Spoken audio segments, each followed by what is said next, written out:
Hello guys, আমি উপাসনা চলে এসেছি আর একটা নতুন ভিডিওর সাথে। আর আজকে আমি বানিয়ে নিয়েছি মেথি শাকের পরোটা। এটা কিন্তু খুবই কমন রেসিপি, কিন্তু পরোটাটা কিন্তু একটু আনকমনভাবেই বানাবো। তো শীতকাল তো প্রায় শেষের দিকে আর চলে এসছে আমার ঘরে লাস্ট মেথি শাক। আর মেথি শাকগুলো খুবই কচি, তাই ভাবলাম যে একটু এটা দিয়ে পরোটাই বানিয়ে নিই। তো পরোটার জন্য আমি নিয়ে নিলাম প্রথমে আটা, আর তার মধ্যে দিয়ে দিচ্ছি 1 চামচ মতো লঙ্কা গুঁড়ো, 1 চামচ মতো হলুদ গুঁড়ো, 2 চামচ ধনে গুঁড়ো আর 2 চামচ জিরে গুঁড়ো। আটাটা কিন্তু শুধু মেথি শাক দিয়ে মেখে করলে যতটা না টেস্ট হয়, তার থেকে কিন্তু এই মশলাগুলো অ্যাড করলে আরও দ্বিগুণ স্বাদিষ্ট হয়ে যাবে এটা। এখানে দিয়ে দিলাম একটু নুন স্বাদ মতো, আর দিয়ে দিচ্ছি চিনি। এইবার সাদা তেল দিয়ে কিন্তু এগুলো ভালো করে ময়েম দেবো। যত ময়েম দেবো তত কিন্তু আটাটা খুব মুচমুচে হবে। পরোটাটা খুব মুচমুচে হবে।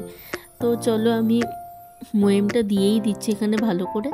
ময়েম দেওয়া হয়ে গেলে পরে অল্প অল্প জল দিয়ে কিন্তু আমি আটাটাকে মেখে নেব। একবারে বেশি জল দেব না। এখন আমি দিয়ে দিচ্ছি এতে একটু আদা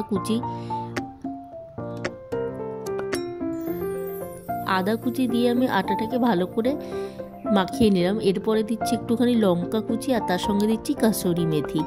এই কাসুরি মেথি কিন্তু মেথি শাকের পরোটায় যায়, কারণ দুটোই মেথি।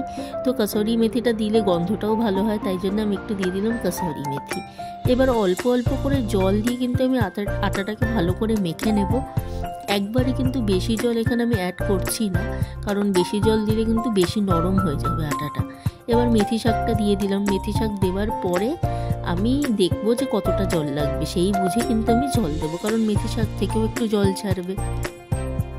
বন্ধুরা, এখানে একটা জিনিস তোমরা অ্যাড করতে পারো, যদি জলের পরিবর্তে তোমরা দই দিতে পারো। দই থাকলে অবশ্যই তোমরা দই দিতে পারো, কিন্তু দই দিলে তোমরা বুঝে তারপরেই কিন্তু জল দেবে, কারণ দইতেও জল থাকে। তো কথা বলতে বলতে আমার আটা মাখাটাও হয়ে গেছে। আর আটাটা আমি যত মাখবো ভালো করে তত কিন্তু সফট হবে, তাই জন্য আমি ভালো করে আটাটাকে রগড়ে মেখে নিচ্ছি। এবার মাখার পরে আমি এটাকে রেখে দেবো প্রায় 15 মিনিট মতো রেস্টে। তো আটাটাকে আমি রেস্টে রেখে দিয়েছি। তো দেখো, আটাটা অনেকটা সফট হয়ে গেছে। এইবার আমি পরোটার মতো লেচি কেটে নেব। তো আমি লেচিটাকে একটু মিডিয়াম সাইজ করেই করে নিচ্ছি। বেশি মোটাও হবে না, আবার বেশি ছোট লেচিও হবে না। একটা মিডিয়াম সাইজের লেচি কেটে নেব, কারণ এটা বেশি পাতলা হয়ে গেলে কিন্তু একদম ঠান্ডা হয়ে গেলে খুব পাঁপড়ের মতো শক্ত হয়ে যাবে। তাই জন্য বেশি পাতলা করব না, আবার খুব মোটাও করব না। প্রথমে আমি কিছুটা লেচি কেটে নিলাম। এগুলো ভাজা হয়ে গেলে পরে আবার লেচি কেটে নেব। পরোটা বেলে নেবার জন্য আমি নিয়ে নিয়েছি একটা বাটিতে সাদা তেল, আর তেল দিয়েই কিন্তু আমি এই পরোটাগুলোকে বেলবো।